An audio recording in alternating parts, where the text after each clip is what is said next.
Hey, Doctor Who fans, welcome to Doctor Who A to Z Live. My name is Alan, My name is Josh. And I'm still Ashley. and always will be. Hopefully not. Well, yeah, we Hopefully hope not. so. Anyway, be. Well, I know. hopefully I'll be Dr. Ashley soon enough. You will be. That's true. Yes, But you'll that's still be Ashley to us. No, I won't. Oh, sorry. All right. So tonight we are talking about a huge bit of Doctor Who news that dropped earlier today. We now know, at least for the foreseeable future, what Doctor Who is in store for. We know now that we are not getting a Christmas episode, as has been rumored for the past week. And we also know, which has been speculated about for quite a while now, that Russell T Davies and Bad Wolf are out of the picture.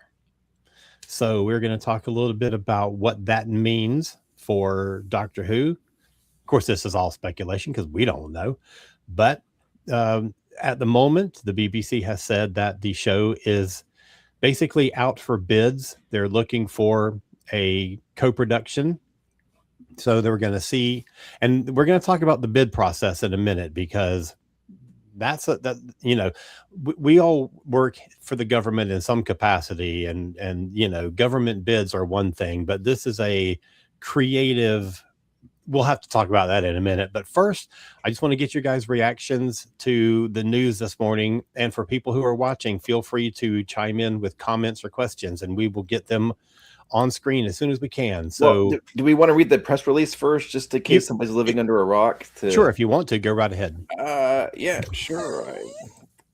I wasn't thinking that we would need to, but well, you just never know. I mean, it's not a big, long press release. It isn't. So just in case, that way we can talk about the actual language and what it all means leading into more discussion here. The press release says, today we're announcing an update on plans for the future of Doctor Who. As part of securing the next phase of the show for future generations and in line with the BBC's charter and agreement requirements, the BBC will put Doctor Who out to competitive tender this year.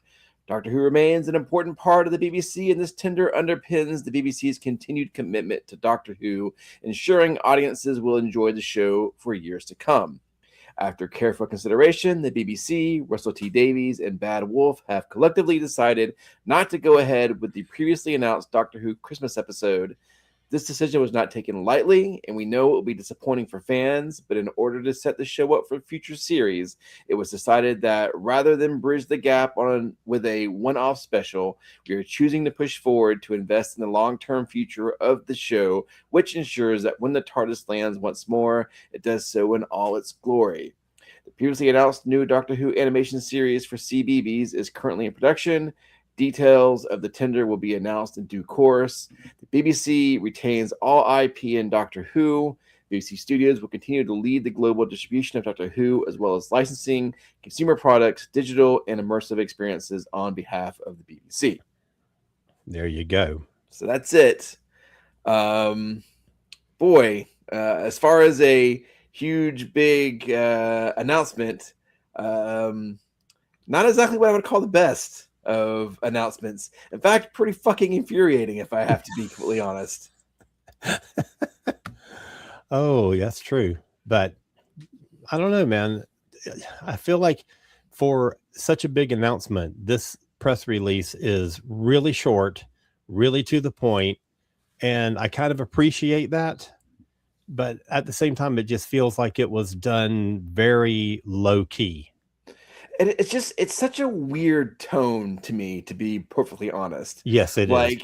It's so almost, I don't want, dismissive is not the right word, but it's so understated and so non-celebratory and just stinks of giving up to me. It really does. I mean, it's just number one, who the hell knows what being put out to competitive tender actually means? I'm sure it's something that goes on in Britain, but I saw people all over the place what the heck does that even mean? So just to kind of put that out there and just let it hang is one thing. And then the whole logic behind canceling the Christmas special is ridiculous and stupid, and so very telling that usually when a big corporation puts out something like this, they are always one to, like, we've enjoyed our working experience with Russell T Davies and Bad Wolf, and they've shepherded the and nothing. It's like, don't let the door hit you on the ass on the way out. Basically, yes. I read actually before, so Alan sent all of this to us this morning, and I got it in the order that it came through, and I read Russell T Davies' tweet first. Yeah, and that is a salty tweet. It is it's very different wording than this. It's very different, and according to that tweet, this Christmas special wasn't canceled. It never was going to happen to begin with. Bullshit. Yeah, I'm just saying what he said in the tweet. Right. That it, according to him, it hasn't been written. There was never a plan. Nothing was cast.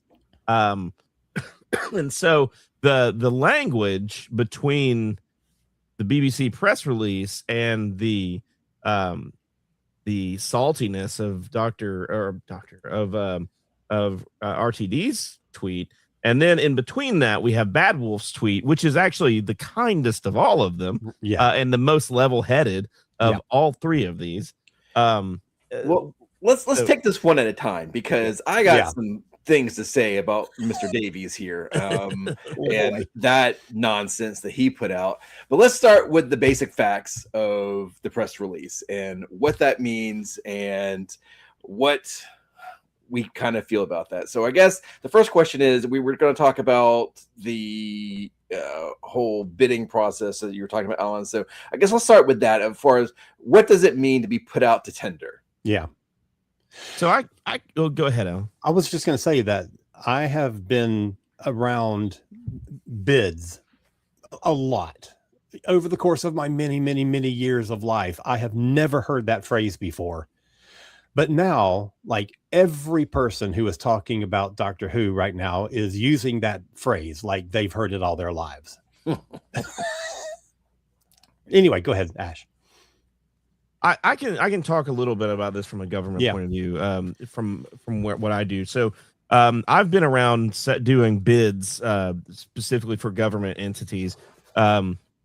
And basically, the way that is done here in the United States, and specifically in my state, Tennessee, is there's an RFP process, which is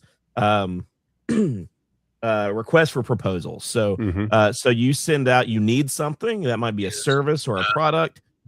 You send that out. Proposals. So, I'm hearing myself. We're getting feedback. Go ahead. You send that out, and businesses pick up on that. And then they write a proposal up. They may, in the case of what we do, they may have conversations with the people that do that need it first. Then they write up a proposal. There may be meetings, like I said, in between. Write up the proposal with a cost, and then they send that in. And then in our case, there's committees and people look at things, and then there's a process. There's rubrics to go through, those kinds of things. Now, that's coming from an American government, specifically higher education process, and how that works. I imagine that it is somewhat similar. It's got probably to be not somewhat similar, but there's got to be different parameters for this thing, right? Because this is this is an intellectual property. This is a creative pursuit. This is something that it can't simply be, because government is notorious for getting a job done by whomever can deliver us the lowest cost. But it is still done by a this. government entity. And that's the thing that a lot of people forget, is that the BBC is a government entity. Exactly. So they have rules and regulations to follow. Now, to be fair, and Josh pointed this out in some messaging that we had earlier, they haven't followed that before. At least we've not been privy to it. This has gone through without that process. So it's like they're choosing or being forced to use this process this time. I mean, and I think being forced is completely accurate. I mean, I think that if the BBC had a production company that was ready to take over and throw money at this, it would have happened. And I think that there's just such a stink around wanting to be the one producing Doctor Who right now, that no big name production company is wanting to do it. Because I mean, I'm sure the BBC for the last 6 months has been in talks and reaching out to people like, all right, we want to have this as a co-production and this and that. Yeah. And when none of that shook out, the last chance they had to do, because obviously this is all being led by the fact that they don't want to pay to produce it themselves, or they think Or they can't. Yeah. Right. I mean, see, but I don't know how much I believe that, because, you know, I'm a classic Who fan. Like, I don't care how much money you give it. You can still make Doctor Who. Agreed. It's not the production that makes it impressive. It's the writing and the concept. So, But this isn't classic Who anymore. see, And but not everyone thinks like that. Like, right. Maybe so, but maybe that it should be, Ashley. I think it should be, absolutely. This is Lots where of the things problem should be. We should have that Nymons and we have- Ice Warriors in every season. We quit All right, making all right. like. Let me make my point, because you're making a joke, and I'm like literally, legitly trying to make this point. Whereas Doctor Who obviously is hit a wall at this point in time. All the money that Disney gave them to throw at it, like, it made it look flashier, and I think that they focused on the wrong things.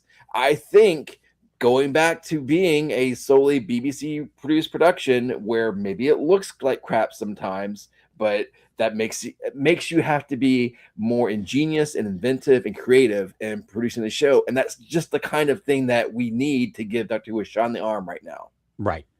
Let me get this comment from one of our viewers, my good buddy Patrick Anderson, who says, for their most valuable property, you think BBC would allocate more funds from their budget to attempt to farm it out.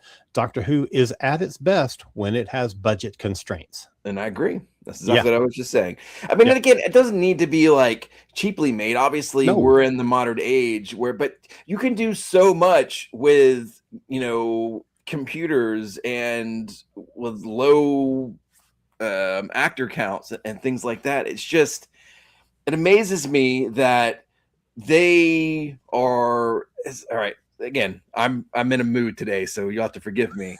But like, I'm mad at the BBC, I'm mad at RTD, I'm mad at everybody involved. But it's just infuriating for the BBC to be like, well, we want to get the money from Doctor Who because it's like their most marketable thing that they can put out, but we don't want to pay to support it. It's infuriating to me. Yeah, 100%. Daniel Lowe also comments by saying, I just see this as our opportunity to make Doctor Who TV the way we want to now. Well, I guess if you get some money together and put in a bid on that tender, you can do what you want to, I guess. Yep. Fan films, man, that's where it's at. We'll see. So, you were going to say something, Ash? No, I'm good. Okay.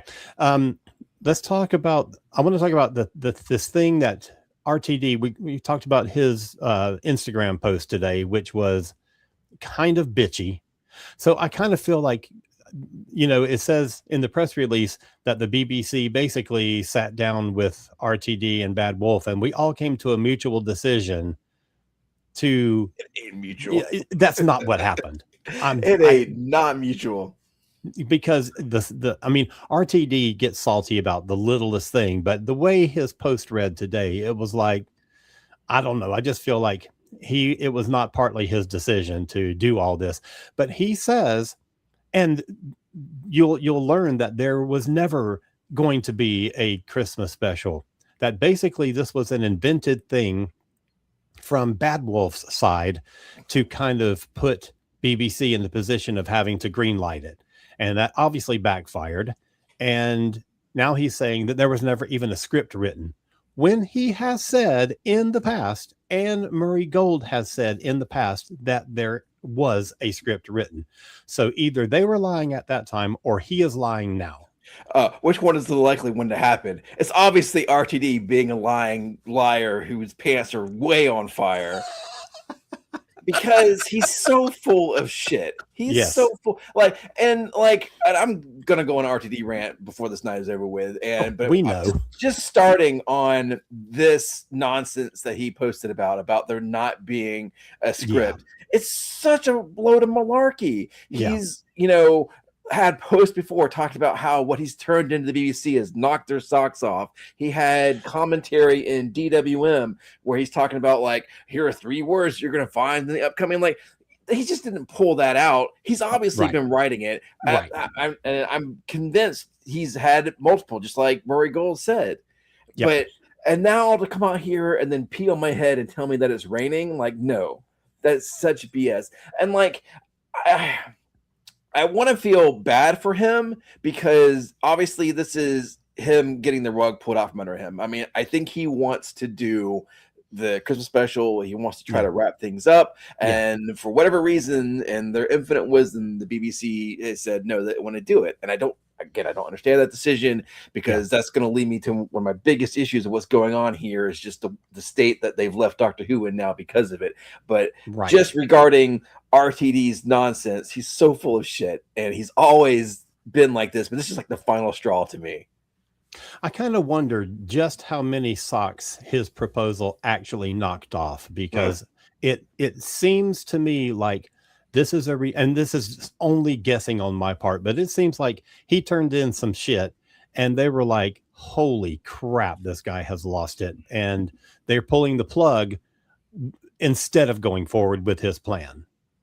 You know, like the ending of the last season was so bad and they got so much backlash from it that they're like, if we go forward with Christmas, this is going to be even worse. It's better to cut our losses now, creatively speaking and financially speaking, than it would be to move forward with this. And that just, I mean, how bad could it? No. I mean, but the thing is like, I don't understand the logic of it at all. Like, why? I mean, how much money was he asking for to make this? I guess that's what it all boils down to, is that they didn't want to dole out the money to make it, because if they thought that they could make it an amount that they were happy with, then it would have happened. This malarkey of, well, we don't want to do a stopgap, we're just going to start off fresh. But and we'll have to talk a little bit later about what the start off fresh is going to have to look like based on where we're currently at, which is like my biggest issue with RTD. But it just, I don't understand that logic. It was, how do you announce something and people are excited and they want to get this resolved and they're ready for a new fresh start, and then they say, no, don't worry about it? That just blows my mind. Well, there was people looked at schedules and there was some things that came up about, like, Billy Piper wasn't going to be available. Everyone knows David Tennant probably was going to be in that script. He probably wasn't going to be available. And it might be an issue where they were like, well, we're going to have to push it back. We heard the Easter thing, regardless if we believe it or not, but maybe there wasn't an ability to film it. And then the BBC said, well, look, we're not going out further, because the further we push this out, the longer it takes us to put this out to tender. Maybe that was always the idea. And if we have it actively in production, we can't do that. So there may be an issue. It may be something like that. I am sure the bid process was always in play. As soon as the Disney Plus deal was done, they were like, we have to find somebody else to help pony up the funds for this thing. And if you start pushing a Christmas special back, just like you're saying, to the next holiday, which would be Easter, that delays that whole process. I think you are absolutely right about that. And bids also, at least in my experience, oftentimes they have to be secret. They've been very quiet because possibly they've legally had to be because of this bid process. So I imagine that has something to do with it, that it was going to happen. They could not film it because of schedules. There was one written. They had it sorted. They probably announced it before they even checked with Billy and David or whoever. A lot of the things we've heard probably were true, at least not the crazy things, but the things that have been speculated upon. They realized, oh, well, we've got to shoot this in this window. We have to shoot this in April and May. And that didn't happen. And they realized that they by not doing it and not releasing it at Christmas, it was going to push the bid process. My guess is that bid process is the whole process from like put it out to make a decision is probably 4 months. So they want to make an announcement by Christmas. Probably they wanted an announcement to come out at the time of that Christmas special. And my maybe. guess is, I mean, I don't think that you're wrong on. I'm sure that the availability on Piper made a difference, but also probably because I don't know who in their right mind would want to sign up to be the new Doctor, because you can't, not have a new Doctor or something. Like, Right. Either Billy's going to be it in the entire episode, or they bring somebody back, or you've got to regenerate them into somebody else that can pick it up. And I don't know if they were ready to commit to that. Right. I mean, I don't think that this tendering feels like it is that latch-ditch effort. I mean, you're not going to convince me that they wanted to go into doing this tendering over the last 6 months. And I don't think they wanted to. I think they knew they were going to have to. Well, I mean, because you can't convince me that part of the AMC negotiations they had for putting it on their channel did not include talks about producing new Doctor Who episodes. I can't imagine that conversation didn't happen. Right. So that's what I'm saying. They probably worked all those angles, and now it's like, well, that didn't happen. They're only going to do this. Nobody else is going to do anything. Now we've got to make the decision to put it out to tender. Yeah. At the same time, I forgot what I was going to say. Every time we say that, in my mind it's spelled TINDR, and I think that it's like a sex thing, like Doctor Who has to start hitting the streets to earn its keep. It kind of does. It's right. Doctor Who's profile on Tinder, going on dates. It is. It's going on dates with production companies. There you go. Swipe left. Or whatever you swipe. I don't know. So what does this look like? Because obviously they're going to give it to whoever comes in at the lowest bid to produce it and do this with it at the lowest bid. What kind of? Not necessarily. It may not be a cost bid. It could be they're taking ideas and they're taking They're taking, like, how would you do it? What would the TARDIS look like? What would this kind of stuff do? It could also be that, or both. I mean, I'm sure that's part of it, but it's down to money. I mean, you're not going to tell me that if they think that, we can co-produce it for half the cost with this one, even though I love this idea, they're going to go with the lower cost one. That's just the way that they operate. I mean, or they're simply looking for a co-production deal, in the sense of who's going to give us money to make this show in exchange for. So in that case, it's like, who will offer us the most money, and for exchange for us plastering their logo across, produced by the BBC money, or cost them the least money. That's what it is. Exactly right. So my question is, though, what are they willing to give up? In that press release, it says BBC retains the rights, the license, all of those things. It retains all that. But they've always maintained that they won't they won't go in with an American company. Well, they obviously will go in. They did with Disney, but they won't give up creative control to an American company. They don't want an American Doctor. They want to keep it somewhat family friendly. They want to be able to show it. Like, are they willing to let any of those things go? No, they're not going to give up on any of that. Nope. I think they would rather sit back and do nothing and just cash like old residuals from selling old stuff and licensing out to books and audios than to give up any sort of creative control. You'll never see that. Basically, this is somebody sitting back and saying, like, well, I know you want to come, like, be with me, so what are you going to give me to be with me? And that's all. That's exactly what it is. It is such a, but the problem is that's not the case. No one wants to be with them. They've courted everyone, right? Right. But that's the thing. It's like, well, now then I went to all of, like, the 10s and 9s on the street. So now I'm just going to say, well, I guess I can't get with them. So I'm just going to throw it out so all the 5s and 6s can come and tell me what they're going to give me in order to be with me. Or they end up with one of those, but they end up with one of them for way less than the original deal. Exactly. So someone gets a good deal out of it because they're able to bid $500,000 less than they bid before. But that's what really irks me about this with the BBC is because, like, I don't know, I call me Pollyanna, whatever. Like, I think Doctor Who is something special, right? And it should be treated special. And this is essentially whoring it out. I mean, I've taken my whoring metaphor way too far, I think, in this discussion. But that's what it feels like to me. It's like I mean, obviously, yes, it is an IP, it is a commodity, it is there to help them make money, but it feels really dirty and low rent to me, like just kind of throwing it out there to the highest paying John on the street.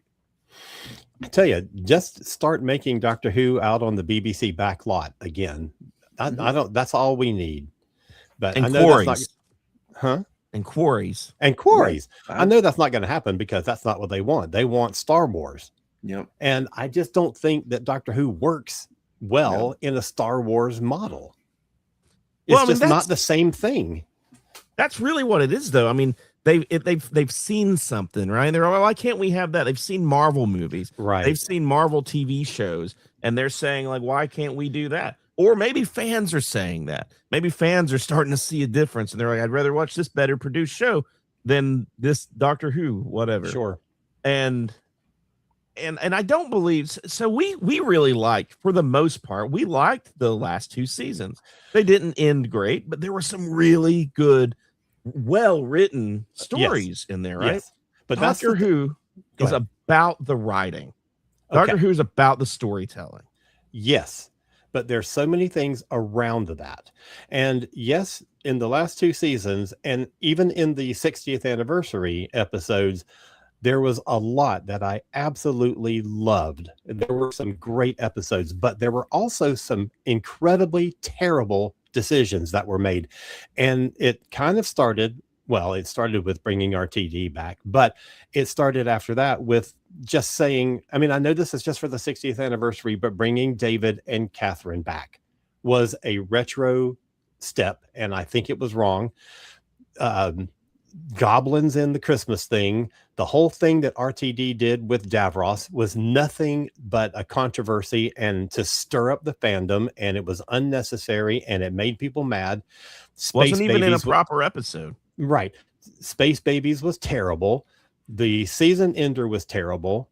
And it just kind of escalated from there. Yes, there were great episodes. Lux is amazing. Boom is amazing. 72 Yards is amazing. But around that, there's all these really terrible decisions that did nothing but drive a wedge between the show and its audience. Well, I mean, like it all goes back to Russell. Like bringing him back just stank of desperation. It was just such a desperate move. And, I thought for the most part, like he made the most out of it. But also, I think one of the problems is the way that they approached it. Because if you remember, he comes out and like, we're going to have the Whoniverse, and it's going to be like a Marvel Cinematic Universe on your TV screens every week, and this and that. And then, like, I think that the stories they did, for the most part, were pretty good, but they were obviously written with, I feel like a lot of the issues with this last 2 seasons is that they were written visually first. It was written with the idea of, we've got all this production money, we're going to be doing it in 4K. What are we going to write that's going to be good on screen? That's going to justify that cost. Right. Then what is a good story? Right. 100%. Because sitting down at a typewriter or computer, whatever, doesn't cost any more to write a good script than it does to write. If you write an expensive script, it costs the same for the writer. It's all about what shows up on the screen. And, that we were promised the moon and the stars when this deal was announced. And it sounded so pie in the sky. And it got everybody all excited. And crash and burn. Total crash and burn. But I will say this isn't just from RTD's era, this last RTD era. This is off the cusp of the Chibnall era too, right? No one wanted it. That's why RTD came back. And that was the desperation. We have got to rescue Doctor Who from the mess that Chibnall made. How are we going to do that? I know the most likely thing is to bring RTD back. There you go. and it all snowballed from there. But that's the issue is that we're still suffering from those decisions. Not Jody. I want to be clear. This is not Jody. Correct. But I mean, I think part of the issue is the last two showrunners, they're a victim of culture wars. I mean, like, you can't ignore the situation that we find ourselves in modern world, where we are so desperate between different political ideologies, and the amount of things that I have seen today, and God help me, I don't know why I read the comments. I shouldn't. I know I shouldn't. I always say I'm not going to, but then I go, and the number of knuckle dragging morons that are in there, like, go woke, go broke. This is what happens. The whole reason is, and why are we just not getting back to normal stories like Doctor Who used to be, i.e., with a white person in the role. A white guy in the role. Yeah. I mean, like, that's what they're talking about. And it's so infuriating that this has happened. But it's unfortunate. I think we just have to accept it in this day and age. Like, if you try to put any sort of messaging in your stuff, which I think is a great idea. I mean, Doctor Who's always had it. Right. But now it's always so much more of a, match paper lit to it, because everybody's so sensitive to it nowadays. But I think also it's in how you do it. And I think that a lot of the ways that RTD did it was intentional to cause drama and stir things up. I think he made the situation worse. Anyway, let me get this comment from our good friend Mark Heffernan, who says, I think getting a co-production deal in the current environment is going to be difficult. Disney's obviously out. Paramount/Warner has Trek. Amazon has Stargate, even though they're not doing anything with it. Universal could reboot Galactica, and Sony is trying to reboot Starship Troopers. Netflix and Apple seem to prefer making their own original series. Why share a property with the BBC and not having any creative control when you could own the property wholly? Exactly. And that's what's going to make this difficult. Well, I mean, you're not going to get any of those big companies to do it now. Like, right. They saw what happened when Disney did it and how it did. Right. You're going to have to get like a small independent, like, co-production deal, like with somebody who just happens to love Doctor Who and has money to spare in order to go into it with the BBC. Or Ian Levine's available, as I understand. Or we have to let this lie fallow for a few years and let that time sort of be the healer and come back to this in a more fresh mind state. State of mind. That's what I meant to say. This is true. It doesn't need to have ended up like this. That's the issue. Absolutely it just not. Like there, and then the number of times I heard today, like, well, it's a good thing. Like, it needs to have a rest. Like, I don't think it really needs to have a rest. It just needs to be changed up and have new ideas and not bring RTD back. Like, just keep moving forward, and it'll find its audience. When before they announced the Christmas special, someone had asked RTD a question, and it sounded like it was pretty much over then. And his answer was like, Doctor Who will always live on.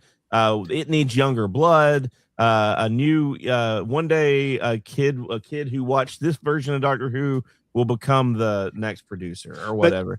But even just in the past week, in an interview with the BBC or a radio or something, he kind of like offhandedly mentioned Doctor Who past tense, and also said, I don't have anything that I'm going to be working on in the near future. He talked about like projects that were coming down the pike, but not anything that he was going to be working on this year. So from that, people were like, is it already done? Is he already out? Is this the situation without them having said that this is the situation? Right. And apparently, yes. But my point about bringing that up is to Josh's point. No, I don't think it necessarily needs that, but it is important to bring in that fresh blood. Yes. And ever since, I mean, all three of those showrunners have been kind of like that. They all came up during the wilderness years.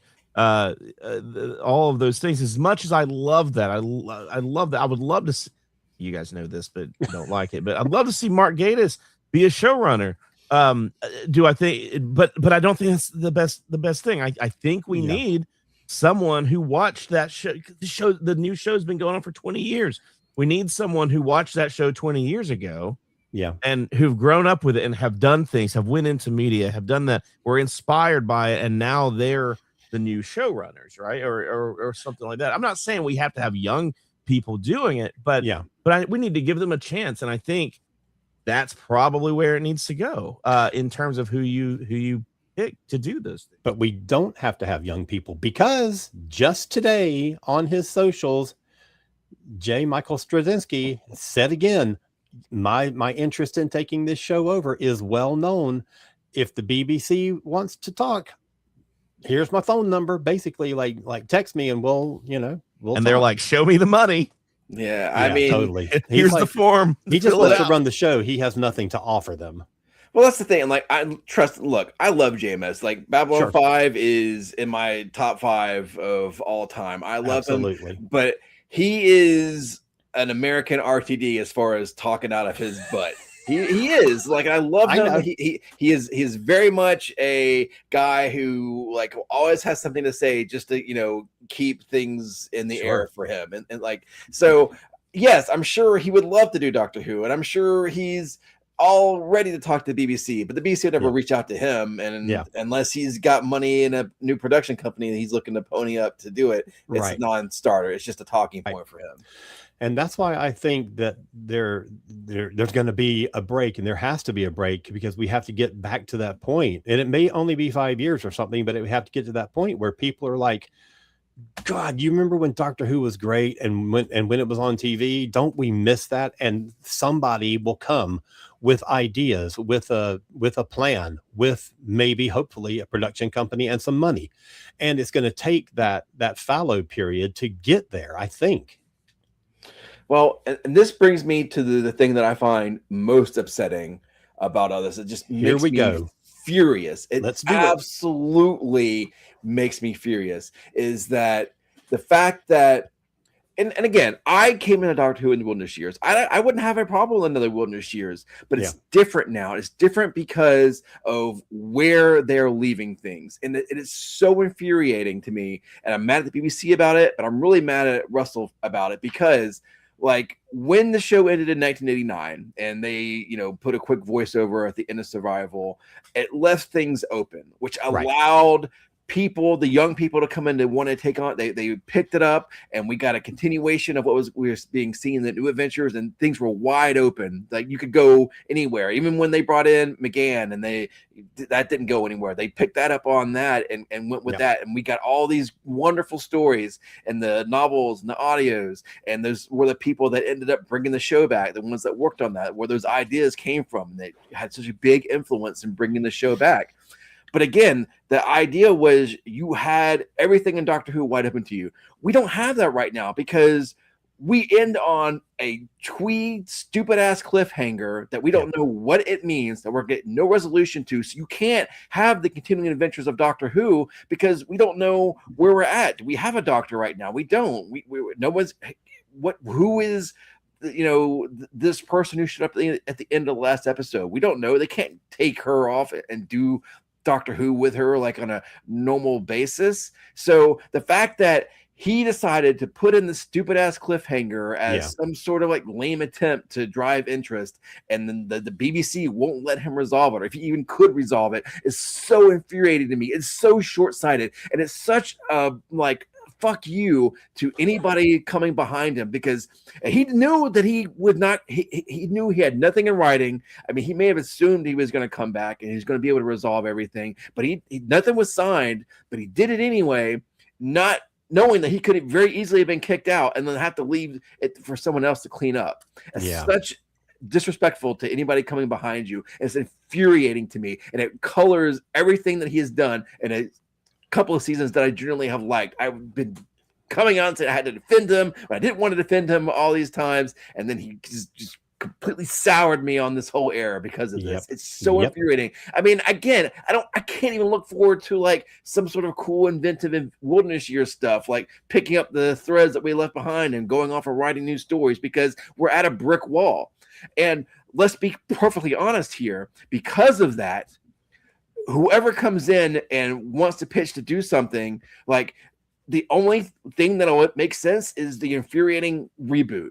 mean, and just Yes. wait and Yes. see. That's going to Yes. be what people want to do. They're going to want to reboot it, start from scratch, not have to deal with any of that mess. And I don't want that. I've been following fucking Doctor Who for 60 years now. Well, not 60 years. Well, but no. You know what I mean. You know what I mean. Yes. And that's one of the You're not appeals I Alan. love so much about it. And Exactly. now they want to go in and reboot it, and I'll have spider Daleks and all sorts of nonsense. And that's not what I want. Hey, I don't mind spider Daleks. What I do mind is exactly what you're saying, that this is an impossible situation. Somebody's going to have to come in, and they're either going to have that clean break with no continuation from the last thing we saw, or they have the stipulation that if somebody takes this over, the first job you have to do is to write something that deals with that nonsense that we were left with in 2025. Who wants to do that? No one wants to do that. The No other one. option is a soft reboot, like Yeah. we got with the new series, right? I The know. Christopher Well, that's what I'm Eccleston. talking about. I mean, then you can just ignore it and just say we're 10 years later. And can't. I mean, the original series and even the TV movie was basically left at a point where you could start something new without having to address a cliffhanger that you were left on earlier. That's not the case now. I mean, if you don't, all the questions you get are going to be, well, what the hell was all that about Billy Piper? mean, what did that mean? Why are we not that's- addressing that? Blah, blah, blah. You Thank you. can't go from this point with a clean break. I feel mean, like you the can, best but we that's not can gonna hope work. for is that soft reboot where they just ignore it. But Yep. again, you're going to get deluged by people. It's not Exactly. It's not the olden times. This cliffhanger is everywhere. Everybody watched it. Everybody's aware of it. And Yeah. if you don't address it, you're going to be constantly deluged with questions about it. Yeah. I agree, though. I think we're coming up on a hard reboot Ugh. that may I- or may not have some connection to where we are. Yeah. Might be another universe, might be something else. But I think we're coming up on a hard reboot. I mean, I think you're right. It's just unfortunate because that is the easiest way for somebody new coming in to not have to deal with all the shit that Russell left them Yes. with. Is just do a hard reboot. It's going to be so upsetting to me when that happens. What if, though, the whole Disney Plus era is decanonized and whoever comes in from here has to pick up from the end of Jodie, and they just We pick get up- I mean, David Tennant you again. can't even- I was going to say you can't even do that though because they ended with fucking David Tennant. Although that How- was put in yeah. after the fact, so It's they could still always there just- though. It's they could still take there. it out.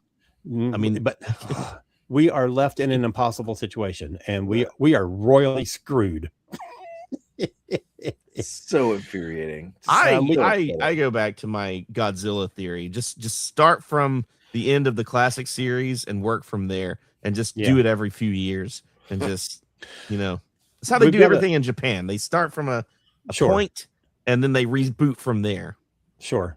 We've got a little bit. I don't want that though either. And I don't want all that stuff that Marvel and DC has gotten into in the last 20 years where they just reboot their entire universe and start from zero. And I hate that too. Anyway, we've got a little bit of time left. So if anybody wants to get in a comment or a question, please put it in the chat now and we'll get it on screen and we'll talk about it. So, oh wait, here's one. Allison Farrell says, reboot, reboot, reboot. I mean, if that's what you want. I think you're going to be happy because that's what's going to happen. I think it's going to happen. Yeah. I don't think there's any other way around this. I think, Like I said, I mean, the most we can hope for is they do it and they just don't talk about it, and then Exactly. we can pretend. yeah. Oh, and exactly. they can come back to it later and be like, "Oh, well, But- I'm the." But the thing is I feel like anybody that takes on Doctor Who that's looking to reboot it is going to want to tell that first damn story on Scarrow again, and then we can't ignore that. Oh yeah, you're gonna want to Yeah. retell all those stories. You're gonna want to do Power of the Daleks. You're gonna want to do. No. You're gonna Tell- read. They're gonna do Tomb of the Cybermen. They're gonna do that because I mean, that's that's where what we you go almost with got the in reboot. 96. right. It is what we almost got in '96. Thank goodness we never got that. Although it would give us the chance to finally have Barusa in the TARDIS, No. so we could tell him to fire up the crystals. No. Come on. Allison also says Nightmare Child subplot.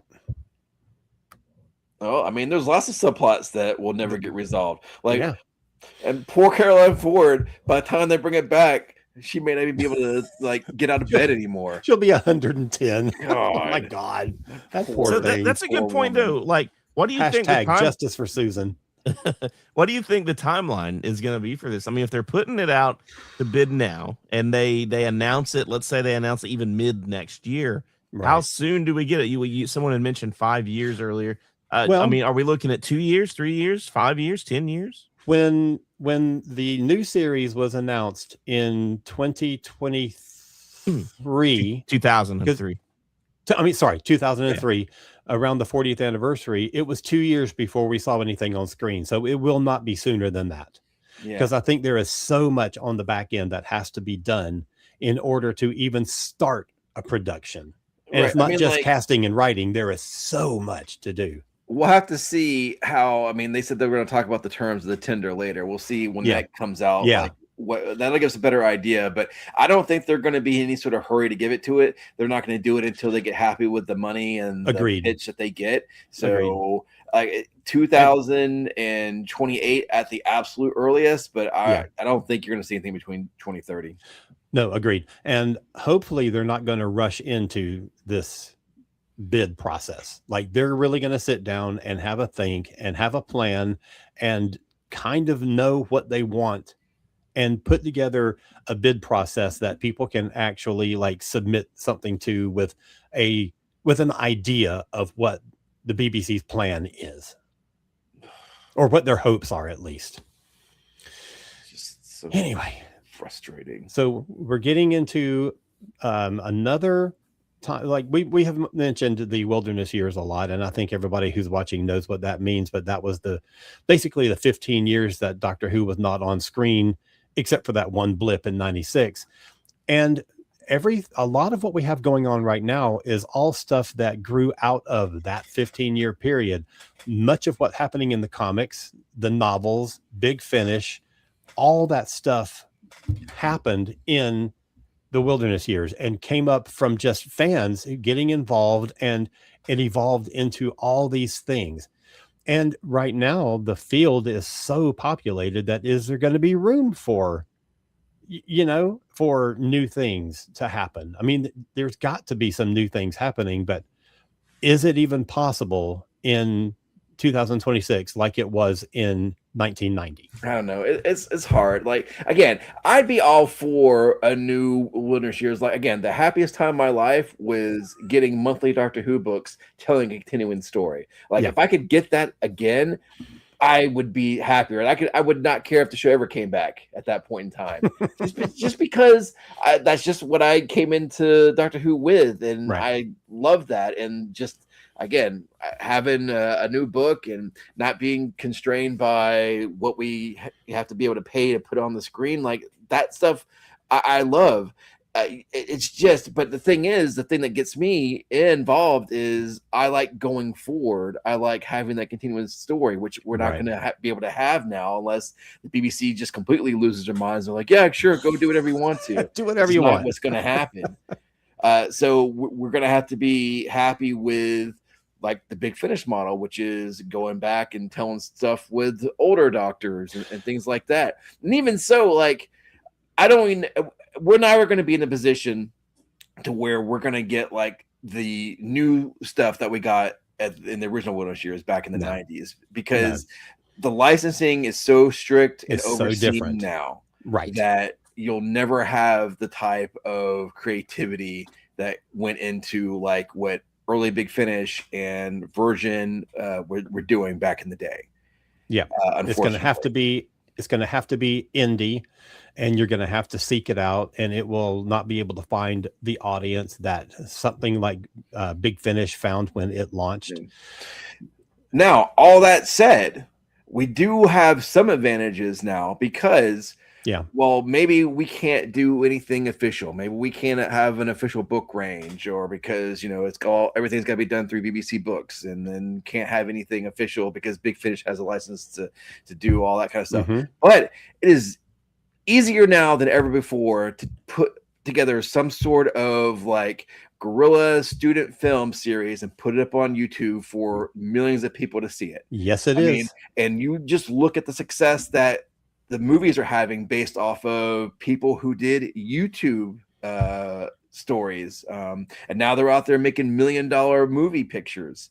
So maybe we get some of these young creative people that love Doctor Who, and now they're upset that it's off the air. They start making it themselves, well, on a shoestring budget, and uploading it to YouTube, at least until BBC gets mad at them and makes them strike it down. Well, there's always serial number filed off characters and things like that. That, I mean, from those people that grew up with it.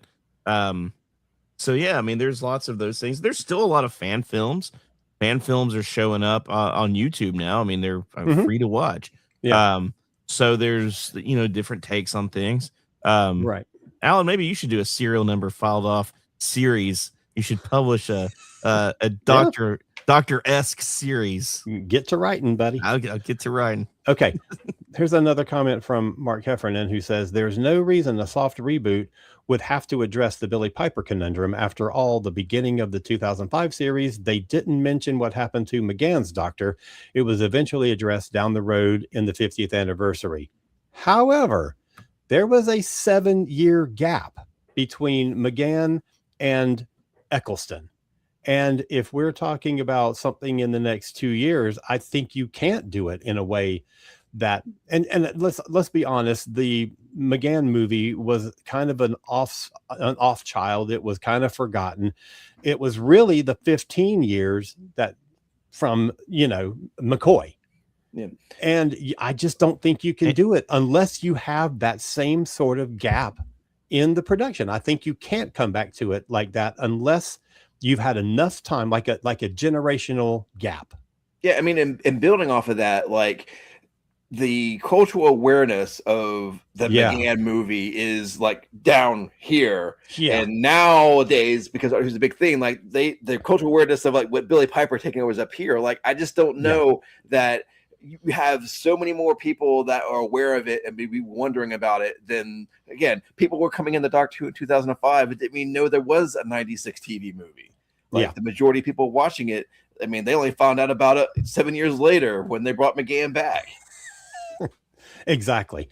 And exactly what you're saying. I think that the big difference is the internet, and the internet and social media has changed the game for everything. And I think that you just can't ignore that. I mean, you have to address it somehow, even if it was just like an offhanded reference in dialogue, but you have to address it. I mean, Mark is right. Like, they could do it if they wanted to, because there's no really reason that they have to. You could just move on. I just don't know if people will let them. Exactly. Well, we've got a few minutes left, and the good news about all this is that there is new Doctor Who still being produced, even though it's not on television. And Big Finish, the novels, the comic, well, not the comic, the novels quite as much, but the comics definitely. But Big Finish is going to be the one that's going to be carrying the flag for a while. So let's talk about some of the things that they have coming up, because that's where Doctor Who is going to be active for the foreseeable future. This is true. And I guess it's kind of good because they actually had some decent announcements come up over the last 2 weeks. So, I mean, here's our future. I hope you like listening to stuff from Big Finish, because that's where you're going to have to go to get the majority of Doctor Who for the foreseeable future. But, I mean, you know, the good thing about Big Finish is they have a wide variety of things they put out. So there's probably something for everybody if you go in to find it. So, like, for example, we have an announcement. We have a new 8th Doctor series with Paul McGann, but he's as a new starting point, a fresh start with new companions. So if you are not interested in going back and listening to all the years that they've had with like Charlie or with like Liv and Helen, you have a fresh start with a new box set, which also features a returning villain from the new series, the Sycorax. So, I mean, that's a great new jumping on point. I'm sure that it'll be told in a more modernist style. So if you want to, have something to look forward to, you've got that.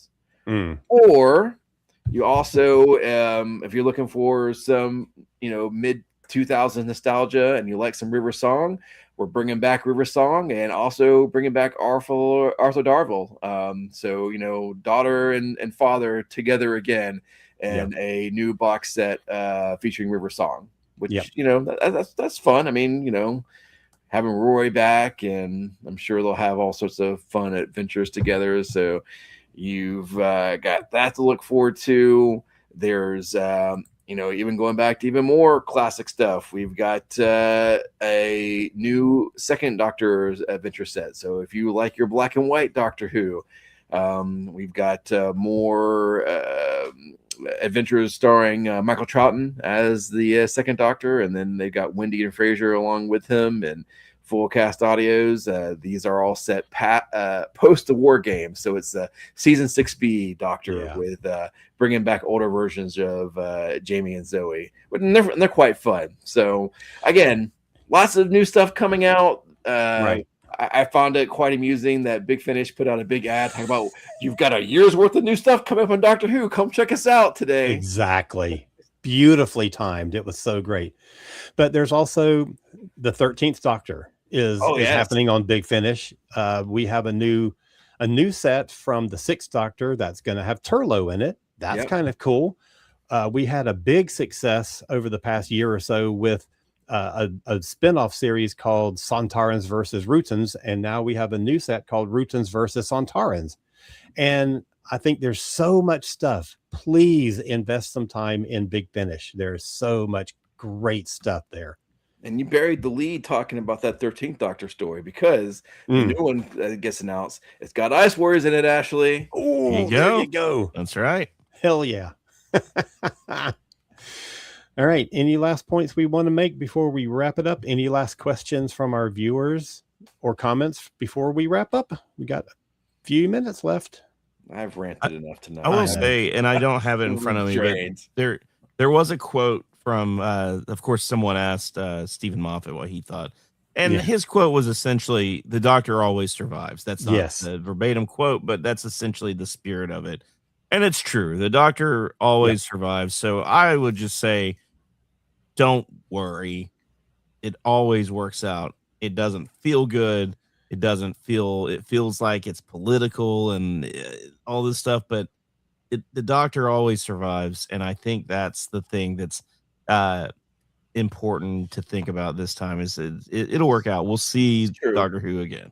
But Ashley's the optimist. I'm the pessimist. Again, I don't think it's going to happen anytime soon. I think that I didn't say that. I know you didn't. I know you didn't, Ashley. But I don't want you getting people's hopes up, like thinking, "Oh, it's going to be okay," and it's going to we'll have an announcement by the end of the year. I don't know that's going to happen. It's just I think we're looking at people look at any sort of production is going to look at this like Doctor Who is poison right now, and I think we're going to have a couple of years off before we can heal from that. That's just what I'm thinking. I mean, I'd love to be wrong, but I think we're in for don't hold your breath and get to enjoy Big Finish. That's all I can tell you. Yeah, I think so too. Josh and I are in agreement. All right. So we're going to be back maybe in 1 week, hopefully or at least in 2 weeks, where we're going to be reviewing an 8th Doctor story. And this is a Big Finish one. What's it called, Josh? Stuff of Legends. Stuff of Legends. That's right. It was an audio that they then did a live stage production of. Well, production is a big term. It was basically a table read of this script, dramatic reading of the script. But we're going to be reviewing that in our next episode. So I hope you'll enjoy that and come back and listen to that when we have it out. And thank you all so much for joining us and commenting and watching and listening. And don't freak out. It might be a while, but we'll have Doctor Who again at some point. But until then, you still got us. And what more did you want? And there was much rejoicing. Exactly. All right, y'all. Everybody take care. Have a great night. We'll see you soon. Be seeing you. Alan took mine. We'll see you soon. Oh, sorry. Well, I don't know what I'm saying. That's all right.